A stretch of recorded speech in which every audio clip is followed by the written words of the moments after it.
சற்று நேரத்துக்கு முன்பாக நடந்த அந்த பிரச்சனைக்கு காரணம் நாங்கள் 2 பேர் தான். நாங்கள் 2 பேர் தான். இந்த பிரச்சனைக்கு காரணம் என்ன? மத பிரச்சாரம் செய்யக்கூடாது என்பதல்ல எங்களுடைய நோக்கம். மத பிரச்சாரம் செய்யக்கூடாது என்பதல்ல நோக்கம். எங்களுடைய தேசத்துக்குள் காணப்பட்ட இந்த பிரச்சனை ஒரு முடிவு வராதா? எந்த தெய்வம் எங்க தேசத்தை காப்பாத்துச்சு? எந்த தெய்வம் காப்பாத்துச்சு? நாங்களும் பல தெய்வத்துக்கிட்ட விண்ணப்பம் பண்ணி பார்த்தோம். முகமதிய தெய்வம், கிறிஸ்துவ தெய்வம், இந்து தெய்வம், எல்லா தெய்வத்துக்கூடையும் எல்லா ஜனங்களும் முறையிட்டு பார்த்தாங்க. என்ன நடந்தது? ஒரு மாற்றமும் நடக்கவில்லை. ஆகவேதான் எங்களுக்கு வெறுப்பு. மதம் என்றாலே வெறுப்பு, தெய்வம் என்றாலே வெறுப்பு. ஆகவே தான் அதை தடை பண்ணுவதற்காக நாங்கள் முயற்சி பண்ணோம். தயவுசெய்து எங்களை மன்னித்து விடுங்கள் ஐயா. உங்களுடைய செய்தி எங்களுடைய உள்ளத்துக்குள்ளே ஊடுருவி பாய ஆரம்பித்தது. எங்களை தயவுசெய்து மன்னித்து விடுங்கள் என்று சொல்லி முழங்கால் படியிட்டார்கள். தேசத்தை மாற்றுகிறது இந்த உலகத்தில் யாராலும் முடியாது தம்பி, யாராலும் முடியாது. பிரச்சனைகளை மாற்ற எந்த ஒரு மனுஷனாலும் முடியாது என்பதை இன்றைக்கு நீ திட்டவட்டமாக புரிந்து கொள். சகரியா தீர்க்கதரிசன புஸ்தகத்தில் சொல்லப்பட்டிருக்கிறது, பலத்தினாலும் அல்ல, பராக்கிரமத்தினாலும் அல்ல, என்னுடைய ஆவியினாலேயே அது ஆகும் என்று திட்டவட்டமாக சொல்லியிருக்கிறார். எந்த சைனிகளினாலும் சமாதானத்தை தேசத்துக்கு கொண்டு வர முடியாது. எந்த தலைவர்களாலும் சமாதானம் தேசத்துக்கு கொடுக்க முடியாது. ஆனால் ஜீவிக்கிற தேவனோடு கூட ஜனங்கள் முறையிட ஆரம்பித்தால் அந்த தெய்வமானது மனமிறங்கி தேசத்துக்கு சேமத்தை கொடுக்க முடியும். எசேக்கியேல் தீர்க்கதரிசன புஸ்தகம் 22ஆம் அதிகாரம் 30வது வசனம் இப்படி சொல்கிறது, நான் தேசத்தை அழிக்காதபடி இருக்க திறப்பின் வாயிலே நிற்கத்தக்கதாக ஒரு புருஷனை நான் தேடினேன், ஒருவனையும் நான் காணேன் என்று சொல்லுகிறார். தேசத்தை அழிப்பதும் அழிக்காததும், தேசத்தை ஆசீர்வதிப்பதும் ஆசீர்வதிக்காததும் எல்லாமே கர்த்தருடைய கரத்தில் தான் இருக்கிறது. அந்த கர்த்தருடைய கரமானது தேசத்தை ஆசீர்வதிக்க வேண்டும் என்றால் கர்த்தரை நேசிக்கிற மக்கள் கர்த்தரோடு கூட முறையிட வேண்டும். அந்த முறையிட்டால் அந்த ஜெபமானது தேசத்துக்குள் மிகப்பெரிய சேமத்தை நிச்சயமாக உண்டாக்கிவிடும், நிச்சயமாக உண்டாக்கிவிடும். இதுதான் வேதம் நமக்கு திட்டவட்டமாக போதிக்கிறது. மனுஷர்கள் மனம் திரும்ப வேண்டும், பாவத்தை குறித்து உள்ள உணர்வோடு கூட கர்த்தருடைய சமூகத்திலே சரணாகதி அடைய வேண்டும். ராஜா, இனி எங்களால் ஒன்று செய்ய முடியாது, எங்களுடைய பட்டாளத்தினாலே ஒன்று செய்ய முடியாது, எங்களுடைய சக்தியினாலே ஒன்று செய்ய முடியாது, எங்களுடைய புத்தியினாலே ஒன்று செய்ய முடியாது, நீர் மனம் வைத்தால் மாத்திரமே எங்கள் தேசத்துக்கு சேமம் என்று சொல்லி தெய்வத்தை புரிந்து கொண்டவர்கள், யார் ஜீவிக்கிற தேவன் என்று அறிந்தார்களோ அந்த தெய்வத்தோடு கூட யார் முறையிடுகிறார்களோ அந்த ஜெபத்தை கர்த்தர் அங்கீகரிக்கிறார். அந்த ஜெபத்தின் அடிப்படையில தான் கர்த்தர் மிகப்பெரிய ஆசீர்வாதத்தை கர்த்தர் நம்முடைய தேசத்துக்கு இப்பொழுது கொடுத்திருக்கிறார் என்பதை திட்டவட்டமாக என்னால் உணர முடிகிறது. இதற்கு முன்பு நான் அந்த சபை, நான் இந்த சபை, நாங்க தான் பரலோகத்துக்கு போவோம், அப்படி போவோம் என்று சொல்லி கிறிஸ்தவர்களுக்கு மத்தியிலேயே எத்தனை போட்டி, எத்தனை பொறாமை, இப்படிப்பட்ட காரியங்கள் எல்லாம் இப்பொழுது மாறி இயேசு என்னும் அந்த ஒரு நாமத்தின் கீழே எல்லாரும் கூடி வந்து கண்ணீர் விட்டு ஜெபித்ததை நாங்கள் கண்டோம், நாங்கள் கேள்விப்பட்டோம். இலங்கையில் மாத்திரமல்ல, இந்தியா தேசத்திலும் அநேக இடங்களிலே, ஆயிரக்கணக்கான இடங்களிலே ராத்திரியும் பகலுமாக இங்கு நடக்கிற ஒவ்வொரு பிரச்சனைகளுக்காக கண்ணீர் விட்டு அழுதார்கள். சபை வித்தியாசமே பார்க்காதபடி எந்த சபையினுடைய பேரிலும் அந்த ஜெப கூட்டத்தை ஆரம்பிக்கவில்லை. எல்லாருக்குமே ஒரு லெட்டர் அனுப்பினோம், எல்லா திருச்சபையினுடைய தலைவர்களுக்கு லெட்டர் அனுப்பினோம். எல்லா சபையில் உள்ள மக்களும் ஒன்றாக கூடினார்கள். உபதேசங்கள் அங்கு சொல்லப்படவில்லை, எந்த திருச்சபையுடைய உபதேசங்களும் அங்கு கொல்லப்படவில்லை. ஒரே ஒரு காரியம், எல்லாருடைய கண்களும் இயேசுவை மாத்திரமே பார்த்தது, இயேசுடைய கால்களை மாத்திரமே பற்றி பிடித்தது. தெய்வமே, நீர் மனமிறங்க வேண்டும், இலங்கைக்காக நீர் மனமிறங்க வேண்டும், அந்த மக்களையும் நீ நேசிக்கிறீரே சுவாமி, அந்த மக்களுக்காக நீ ரத்தம் சிந்தினீரே ஆண்டவரே என்று சொல்லி கால்களை பிடித்து கண்ணீர் விட்டு கதறி அழுதார்கள். இன்றைக்கு அதனுடைய பலனை கொஞ்சம் கொஞ்சமாக நாம் அனுபவித்துக் கொண்டு வருகிறோம். நிச்சயமாக பரிபூர்ண மாற்றம் தேசத்துக்குள் நடக்கும். இப்பொழுது அங்கு ஜெர்மனி தேசத்துக்குள்ளே ஏறக்குறைய 25,000 அகதிகளுக்கு மத்தியில கர்த்தருடைய செய்தியை கொண்டு போக கர்த்தர் எனக்கு ஒரு நல்ல ஒரு வாய்ப்பு அளித்தார். நான் போய் தேடி சென்ற இடங்கள் ஏராளம் உண்டு, அவர்களே தேடி வந்த இடங்கள் ஏராளம் உண்டு. எல்லாரும் இந்து ஜனங்கள், கிறிஸ்தவர்கள் என்று சொல்லி 4-5 பேர்கள் மாத்திரம்தான் இருந்தார்கள். அதுவும் அதுல 2 பேர் கத்தோலிக்க கிறிஸ்தவர்கள், மற்றவர்கள் எல்லாரும் இந்துக்களும் முஸ்லிம்களும் மாத்திரமே. இத்தனை 25,000 அகதிகள் என்னை தேடி ஜெபிக்க கடந்து வந்த அவருடைய உள்ளத்திலே கர்த்தரோடு கூட ஆசீர்வாதத்தை தேட தூண்டியது என்ன? பிரச்சனை, மனவேதனை. வீட்டை விட்டு விட்டு நான் வந்திருக்கிறேன், என்ன நடந்ததோ, என் சகோதரன் என்ன ஆனானோ, என் சகோதரி என்ன ஆனாலோ, என் தகப்பனுக்கு என்ன நேர்ந்ததோ என்று சொல்லி கதி கலங்கி போய் கர்த்தரை தேட வந்திருக்கிறார்கள். வேற யாருமே உதவி செய்ய முடியாது என்பதை திட்டவட்டமாக உணர்ந்து விட்டார்கள். பிரச்சனைக்கு மத்தியிலே கர்த்தரை தேட வந்த அந்த உள்ளங்களுக்கு கர்த்தர் சுவையான செய்திகளை கர்த்தர் அங்கு பகிர்ந்து அளித்தார். ஆம் அருமையானவர்களே, பிரச்சனைகளும் வேதனைகளும் நிறைந்திருக்கிறதுடைய பிரத்யேக காரணம், கர்த்தருக்கு அறியாமல் நம்முடைய வாழ்க்கையில, நம்முடைய தேசத்திலே ஒன்றுமே நடக்கவில்லை, ஒன்றுமே நடக்கவில்லை என்பதை திட்டவட்டமாக இந்த முதல் கூட்டத்தில் நீங்கள் புரிந்து கொள்ளுங்கள்.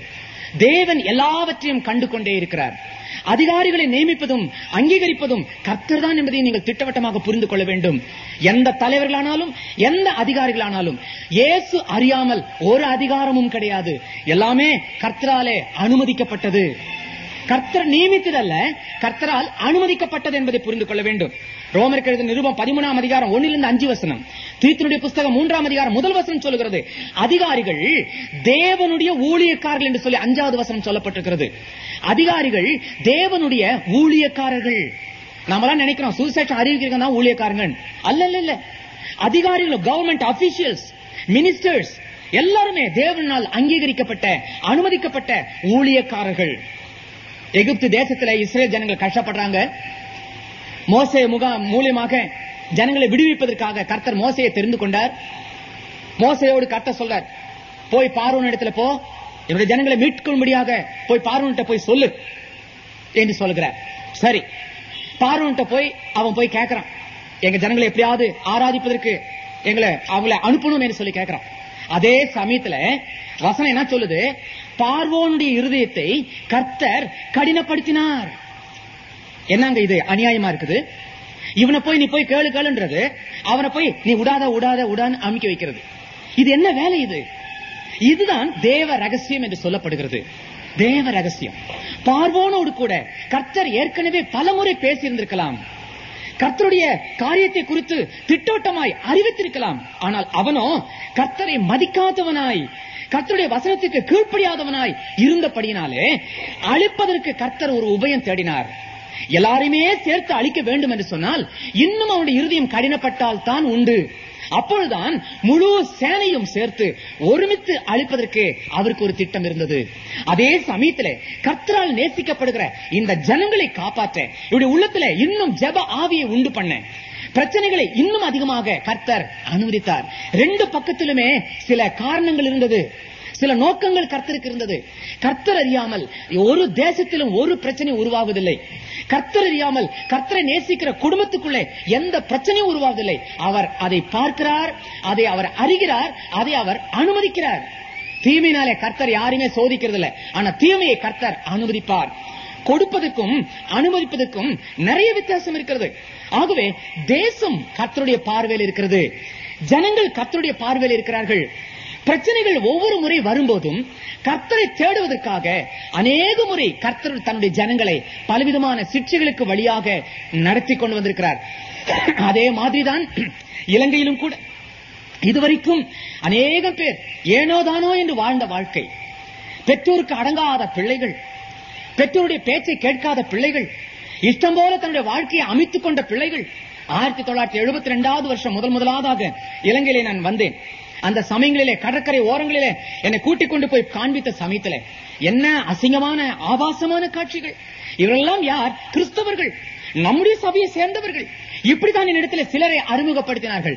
இவளுக்கு இங்க என்ன வேலை? பெற்றோர் அறியாமல் தவறான இணைப்புகள், தவறான தொடர்புகள், திருச்சபையை அவமதிக்கிறது, திருச்சபையை கவனிக்கிறது கிடையாது, அலட்சியம், ஆராதனை அலட்சியப்படுத்திக் கொண்டு எத்தனை வாலிப பிள்ளைகள் பலவிதமான காரியங்களிலும் கேளிக்கைகளிலும் ஈடுபட்டார்கள். இலங்கையிலே எல்லா இடத்திலுமே இந்த காட்சியை கண்டேன். ஜாப்னாலை கண்டேன், பட்டுகாலை கண்டேன், இப்படி பல இடத்திலும் நான் கண்டேன். ஆனால் கர்த்தருடைய உள்ளமானது எத்தனையாய் வேதனைப்படுத்தினது தெரியுமா? வேதனைப்பட்டது தெரியுமா?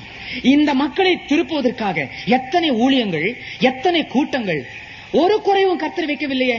எத்தனை பேரை இலங்கைக்கு அனுப்பினார், எத்தனை ஊழியங்கள் இந்த இடத்திலே நிறைவேறினது, யாருமே கேட்கவில்லை. எல்லாம் வணங்கா கழுத்துள்ளவர்களாக இருதயத்தை கடினப்படுத்திக் கொண்டு ஏனோதானோ என்று சொல்லி பேர் கிறிஸ்தவர்களாய் ஜீவித்த நாட்கள் உண்டு. கர்த்தர் கவனித்தார். அவருடைய உள்ளமானது துவண்டது, வேதனைப்பட்டது. ஆகவே தான் அவர் ஒரு தீர்மானம் செய்தார். பிரச்சனைகளை அவர் அனுமதித்தார். இந்த பிரச்சனைகளை அனுமதித்தது கூட இந்த பிரச்சனைக்கு மத்தியில கர்த்தரை நேசித்த கூட்டங்களை கர்த்தர் எத்தனையாய் காப்பாற்றினார் தெரியுமா? எவ்வளவு ப்ரொடெக்ஷன் கொடுத்தார் தெரியுமா?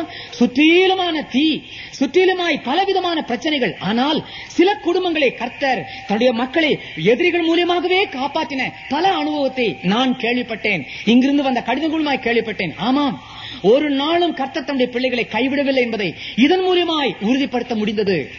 இந்த காலையிலும் கூட நேற்று பகல் சமயத்துல போதகரையா கூட தன்னுடைய சாட்சி ஒன்றை அவர் சொன்னார். ஆமா, எத்தனை அருமையான சாட்சி அது! எத்தனை அருமையான கர்த்தர் கிருபையாய் தன்னுடைய மக்களை காப்பாற்றுகிறார் தெரியுமா?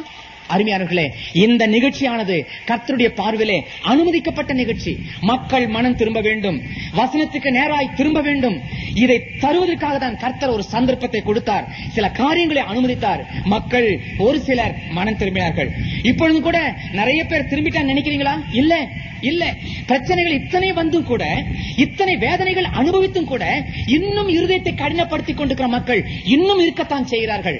மாற்றங்களே உண்டாகாமல் தன்னுடைய இருதயத்தை இன்னும் கடினப்படுத்துகிற மக்கள் இன்னும் இருக்கத்தான் செய்கிறார்கள். கர்த்தர் இன்னும் சில தருணத்தை நமக்கு கொடுக்கிறார். மனம் திரும்புங்கள், தேசமே மனம் திரும்பு, கர்த்தருடைய வசனத்தை கேள் என்று சொல்லி கர்த்தர் பல ரூபத்திலே, பல விதத்திலே, பல ஊழியங்கள் மூலமாய் தொடர்ந்து இந்த இலங்கைக்கு பேசிக்கொண்டே இருக்கிறார். காதுள்ளவன் அதை கேட்க கடவன், காதுள்ளவன் அதை கேட்க கடவன். இந்த காரியங்களை குறித்து அந்த சகோதரனிடத்திலே நான் பகிர்ந்து கொண்டேன். அந்த சகோதரன் கண்ணீர் விட்டார். ஆண்டவராகிய இயேசு கிறிஸ்துவை ஏற்றுக்கொண்டார். என் தலையில் மீது கை வைத்து ஜெபியுங்கள் என்று சொல்லி கேட்டார். அப்படியே கைகளை வைத்து ஜெபித்து அவரை அனுப்பினோம். எதற்காக இதை சொல்லுகிறேன்? கர்த்தர் நம்மை நேசிக்கிறார். பிரச்சனைகளுக்கு ஒரு காரணம் உண்டு. ஒவ்வொரு பிரச்சனைக்கும் ஒரு காரணம். முதலாவது காரணம், உன்னை திருத்திக் கொள்வதற்கு கர்த்தர் கொடுக்கிற சந்தர்ப்பம். உன்னுடைய குற்றத்தை, உன்னுடைய குறைகளை நீ உணர்ந்து கொள்ள வேண்டும் என்பதற்காக கர்த்தர் கொடுக்கிற சந்தர்ப்பம். இரண்டாவது, நீ எல்லாவற்றையும் நிறைவேற்றினவனாய் ரட்சிக்கப்பட்டவனாய் இருந்தால் உன் விசுவாசத்தை பலப்படுத்துவதற்காக கர்த்தர் கொடுக்கிற அந்த கிருபையாய் இருக்கும். இதை நீ புரிந்து கொண்டு கர்த்தரை துதிப்பது உனக்கு நல்லது. சரி, இங்கு ஆண்டவராகிய இயேசு கிறிஸ்து இந்த சகோதரனுடைய உள்ளத்தின் வேதனையை பார்த்தவராய் அவளை சந்தித்தார். அவருடைய வேதனையை மாற்றுவதற்காகவே இதோ அங்கு அவர் கடந்து வருகிறார். சரி, இங்க நடந்தது என்ன? செத்து போன ஒரு வாலிபனை அங்கு சுமந்து வந்து கொண்டிருக்கிறார்கள் என்று எழுதப்பட்டிருக்கிறது. செத்து போனவன் என்று சொன்னால் என்ன அர்த்தம்? இதற்கு முன்பு அவன் நடந்தான், இப்பொழுது நடப்பவில்லை. இதுக்கு முன்பு அவன் பேசினான், இப்பொழுது பேசுவதில்லை. முன்பு அவன் பாடினான், இப்பொழுது பாடுவதில்லை. முன்பு ஊழியம் செஞ்சா, இப்ப ஊழியம் செய்யறதில்லை. முன்ன பேசினான், இப்ப பேசுறதில்லை. எல்லாம் அடங்கி போச்சு. கை காலு எல்லாம் அடங்கி போச்சு. கண்கள், மூளை எல்லாம் செயலற்று போய்விட்டது. செத்து போய்விட்டான். இயங்காத ஒரு சரீரம், இயக்கப்பட முடியாத ஒரு சரீரம். இதுதான் சாவு. ஆனால் இந்த சாவு ரெண்டு விதமானது. மரணம் ரெண்டு விதமான மரணம். ஒன்று சரீரத்திலே ஏற்படுகிற மரணம், மற்றொன்று ஆத்மாவிலே ஏற்படுகின்ற மரணம். சரீரத்திலே ஒரு மனுஷன் செத்து போயிட்டா 2 நாள் 3 நாள்ல எல்லாருக்குமே தெரிஞ்சு போயிடும். நாத்தம் சகிக்க முடியாம எத்தனை நாள் அடைச்சு வச்சாலும், எவ்வளவு சென்ட்டுகள் ஊத்தினாலும் அதை கட்டுப்படுத்த முடியாது. ஆகவே எப்படியும் வெளியில இருக்கிற ஜனங்களுக்கு கண்டிப்பா தெரிஞ்சு போயிடும். சரீரத்துல செத்து போனவன ரொம்ப சீக்கிரம் கண்டுபிடிச்சிடலாம். ஆனா ஆத்மாவிலே செத்து போனவன யாராலுமே கண்டுபிடிக்க முடியாதுங்க. ஏன்னா ஊழியம் பாட்டுக்கு ஊழியம் நடக்கும், பிரசங்கம் பாட்டுக்கு பிரசங்கம் நடக்கும், பாட்டுக்கு தொடர்ந்து பாடிட்டு இருப்பாங்க, ஊழியங்கள் எல்லாம் ரொம்ப அருமையா நடக்கும், எல்லாமே இருக்கும். சபையில பாத்தீங்கன்னா ஆராதனை, திருவிருந்து, எல்லா காரியத்திலுமே பங்கெடுப்பாங்க. ஆனா ஆத்மாவிலே செத்து போனது யாருமே தெரிஞ்சுக்க மாட்டாங்க, யாராலுமே புரிஞ்சு கொள்ள முடியாது. எத்தனை ஊழியக்காரங்க அப்படி இருக்காங்க தெரியுமா? ஆத்மாவிலே செத்து போனவங்க. ஆனா வெளி தோற்றத்துல மேடையிலே பிரசங்கம் கேட்பவர்கள் மிகவும் பரிசுத்தம் என்று யோசிப்பாங்க. ஆனா உள்ளத்தின் அந்தரங்கத்திலோ, உள்ளத்தின் ஆழத்திலோ அப்படி செத்து போனதை இன்றைக்கு அநேக மக்கள் அறிவதில்லை. அநேக விசுவாசிகள் தான் செத்து போனதை மறைக்கிறார்கள். அநேக விசுவாசிங்க கையில பைபிள் பிடிச்சிட்டு இருக்காங்க. ஆனா தன் ஆத்மாவில செத்து போனது அவங்களுக்கு நல்லா தெரியும், தெய்வத்துக்கு தெரியும், அவங்களுக்கும் தெரியும். ஆனா வெளியில இருக்கிற மக்களுக்கு அது தெரியவே தெரியாது.